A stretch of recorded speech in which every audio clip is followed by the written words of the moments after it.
सबसे पहले पीछे तक लोग बैठे हैं, आप सबसे मेरा निवेदन है, दोनों हाथ उठाकर नारा लगाइए, जय जवान, जय जवान, किसान एकता, किसान एकता। साथियों, इस आंदोलन में अभी तक जितने लोगों ने शहादत दी है, उन सभी के चरणों में नमन करता हूं और आप सबसे निवेदन करता हूं, यहाँ पर जितने भी लोग हम सबकी सेवा में लगे हैं, एक बार जोरदार तालियां बजाकर उनका हौसला अफजाई कीजिए। किसी भी आंदोलन को चलाने के लिए मंच से ज्यादा जरूरी यदि कोई होता है तो वो सेवादार होते हैं। यदि ये सेवादार नहीं हो तो ये आंदोलन नहीं चल सकता। यहाँ जो मंच दिख रहा है, इसको चलाने के लिए जो पर्दे के पीछे जो लोग बैठे हैं, उन सब का मैं हाथ जोड़कर अभिनंदन करता हूँ, वंदन करता हूँ।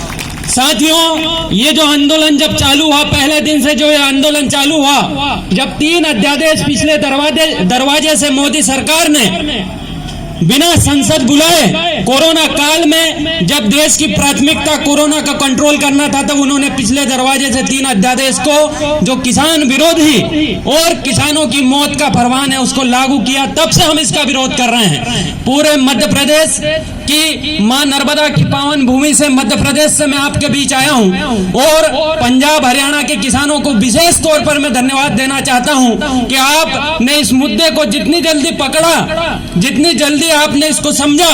आज मोदी जी की समस्या ये नहीं है कि किसानों ने 3 अध्यादेश को समझा नहीं है, आज मोदी जी की समस्या ये है कि हमारे किसान ये 3 अध्यादेश को समझ गए हैं। आज ये 3 अध्यादेश को समझ गए, इस कारण हम इसका विरोध कर रहे हैं। साथियों, जब पहले दिन से आंदोलन चालू हुआ, तब से लगातार सरकार, उससे जुड़े लोग, मंत्री, संतरी, विधायक चाह रहे हैं कि इस आंदोलन को डिस्टर्ब किया जाए, इसको बदनाम किया जाए। सबसे पहले देश के नागरिकों को, आज तक इतिहास में आप उठाकर देख लीजिए, देश के नागरिकों को अपनी देश की राजधानी में आने से रोका गया और किस प्रकार की बाधाएं उत्पन्न की गई, गड्ढे खोद दिए गए, बड़े बड़े बैरिकेड लगा दिए गए, इस प्रकार व्यवहार किया गया माना पाकिस्तान का नागरिक दिल्ली आ रहा हो। आज तक इस प्रकार का व्यवहार आप उठाकर देख लीजिए, कभी नहीं हुआ। और ये जो दमनकारी नीतियां हैं, ये अंग्रेजों से आगे निकल गई है। अंग्रेजों के जमाने में भी गांधी जी प्रोटेस्ट करते थे, सत्याग्रह करते थे, लेकिन इस प्रकार के जुल्म उनके साथ नहीं किए जाते थे जिस प्रकार के जुल्म आज किए जा रहे हैं। साथियों, आज पूरे देश में मोदी जी, उनकी पार्टी से जुड़े लोग अलग अलग जगह जाकर किसानों के साथ संवाद कर रहे हैं, किसानों की पंचायतें लगा रहे हैं, अपने कुछ भाड़े के टट्टू के किसानों को ले जाकर सभाएं कर रहे हैं। मैं उनसे पूछना चाहता हूं, आपकी अपनी दिल्ली में आप इतनी दूर जाते हैं, कभी मध्य प्रदेश जाते हैं संवाद करने के लिए, कभी उड़ीसा जाते हैं, कभी पश्चिम बंगाल जाते हैं, आपकी अपनी दिल्ली में, आपकी राजधानी में किसान आपसे ये अध्यादेश समझने आए हैं? जरा यहाँ आकर समझाइए, आप में दम हो तो। किसान यहाँ किस लिए आया है? किसान आपसे ये समझने आया है कि आपने ये जो 3 काले कानून लाई है, बताइए इसमें क्या फायदा है। आज इनके नेता पूरे देश में जाते हैं और बोलते हैं कि अब किसान आजाद हो गया है। इनकी डिक्शनरी में 2 चीज हैं, 2 शब्द आपको हर जगह देखने को मिलेगा। एक तो मोदी जी ने ऐतिहासिक काम किया है और 70 साल में पहली बार किया है। ये 2 शब्द हर चीज में बोलेंगे, चाहे जो कर ले, पहली बार होगा और ऐतिहासिक होगा। अब इनके मंत्री और सारे लोग जाके समझा रहे हैं कि किसान आजाद हो गया है, किसान देश में कहीं भी अपनी फसल बेच सकता है। अरे ये कहीं का उत्तर दीजिए, कहीं कहाँ बेच सकता है? हमको बताइए कहाँ एमएसपी मिलेगी हमको? न्यूनतम समर्थन मूल्य आप 2 वर्ष में 2 बार खरीफ और रबी में घोषित करते हैं। क्या आप अपनी सुंदर सी फोटो छपवाने के लिए घोषित करते हैं? न्यूनतम समर्थन मूल्य पे आज देश में कहाँ खरीदी हो रही है? बताइए। मूंग जो 7,000 का मूंग है वो 4500 5,000 में किसान बेचता है। जो 1800 2000 का धान है वो 1000 1200 1400 में बिकता है। आज देश की किसी भी मंडी में जाकर देख लीजिए, 1925 का जो गेहूं है वो 1400 1500 बिक रहा है। तो मोदी जी बचाइए, आपका कौन सा उद्योगपति है जो हमारी फसल एमएसपी से ऊपर खरीदेगा? बताइए जरा, हम भी पूछना चाहते हैं। तो ये जो सारी चीजें की जा रही है, आप सबसे मेरा एक विशेष अनुरोध है, इन सब का एक अखाड़ा है। इनका अखाड़ा उसको आपको समझना पड़ेगा। इनका अखाड़ा है धर्म का अखाड़ा। ये पहले दिन से चाह रहे हैं कि जो किसान आंदोलन है इसको धार्मिक रूप दे दिया जाए, क्योंकि ये जो रिंग है, धर्म की जो रिंग है, जो कुश्ती में जो रिंग जो बोलते हैं ना, उस रिंग के ये मास्टर हैं।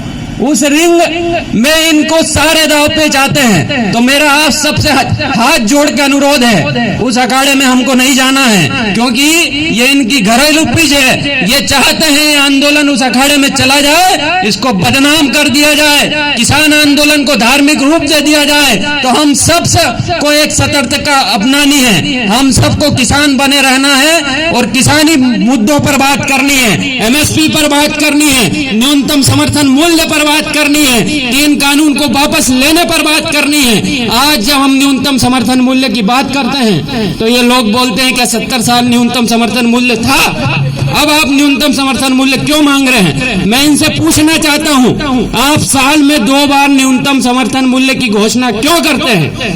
आपने न्यूनतम समर्थन मूल्य के नियम में लिख रखा है कि न्यूनतम समर्थन मूल्य से यदि कोई फसल नीचे बिकती है तो वो कानूनन अपराध है। छोटा सा आपने डाल रखा है। आज किसान आपसे क्या मांग कर रहे हैं? और जो मीडिया के लोग खड़े हैं, मीडिया जो 2 प्रकार का मीडिया है, एक सुपारी मीडिया है और एक देश का मीडिया है। सुपारी मीडिया जिसने सुपारी ले रखी है इस आंदोलन को बदनाम करने की, और एक वास्तव मीडिया है जो किसानों का दर्द पूरे देश को दिखा रहा है। तो ये सुपारी मीडिया से मैं पूछना चाहता हूं, जब आप जॉब लगते हैं, जितने भी जॉब वाले हमारे भाई, जहां तक मेरी आवाज जा रही, जब आप जॉब लगते हैं, किसी कंपनी में आप नई जॉब ज्वाइन करते हैं, उस समय आपको एक निश्चित सैलरी बताई जाती है, आपको बताई जाती है आप कितनी तनख्वाह होगी। यदि आप 1 महीने काम करते हैं और उसके बाद यदि आपको 35,000 तनख्वाह बताई जाती है और यदि आपको 20,000 दिया जाए तो क्या आप उसका विरोध करोगे या नहीं करोगे?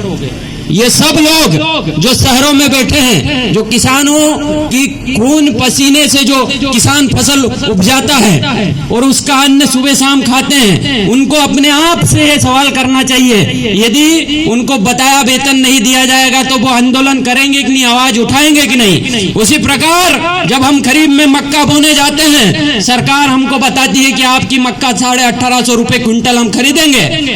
जब हम रबी में गेहूं बोने जाते हैं, धान बोने जाते हैं, तब सरकार हमको एक निश्चित भाव बताती है। हम सरकार की बात मानते हैं, सरकार पे विश्वास करके हम मक्का बोते हैं, और आज मक्का 1850 रुपए क्विंटल का 800,000 रुपए क्विंटल बिक रहा है। तो हम आवाज क्यों ना उठाएं? और अभी तक हमारे जो बुजुर्ग थे, जो हमारे पुराने किसान थे, जो हमारे बाप दादा थे, उनको MSP की जानकारी नहीं थी, इस कारण उन्होंने 70 साल तक आवाज नहीं उठाई। जो इनका सवाल है कि आपने 70 साल तक MSP की मांग क्यों नहीं की?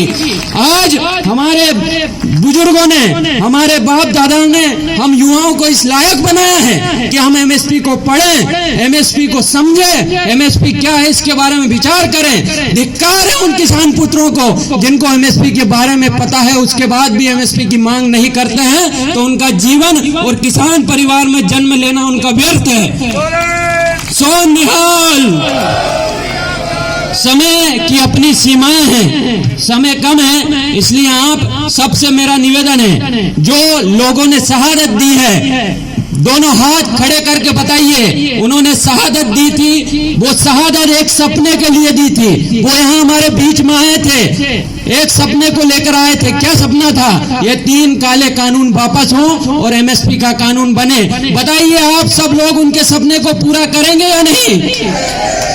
हमारे भाई जो शहीद हो गए उनके सपनों को पूरा करे भी है, यहाँ से जाएंगे क्या? तो जब तक हमारे जो शहीद हैं उनकी आत्माएं हमको ऊपर से देख रही है, उनको तब तक शांति नहीं मिलेगी जब तक ये 3 काले कानून वापस ना हो जाए। तो मेरा आप सबसे निवेदन है, दोनों हाथ जोड़कर निवेदन है, ये किसान आंदोलन को हमको किसान आंदोलन बनाए रखना है। इनकी जो जिस क्षेत्र में मास्टर है उसमें हमको नहीं जाना है, हम सबको एक रहना है। ये हमको तोड़ने की, आपस में लड़ाने की भरसक प्रयास करेंगे। अभी कुछ दिनों बाद देखना है, लोकल के गांव के जो लोग हैं, बीजेपी के जो कार्यकर्ता है, वो किसान बनकर यहाँ आएंगे। पुलिस में कोई पुलिस हमको उठाने नहीं आएगी, उनके माध्यम से ये हमको उठाने के लिए भेजेंगे। तो मेरा आप सबसे निवेदन है,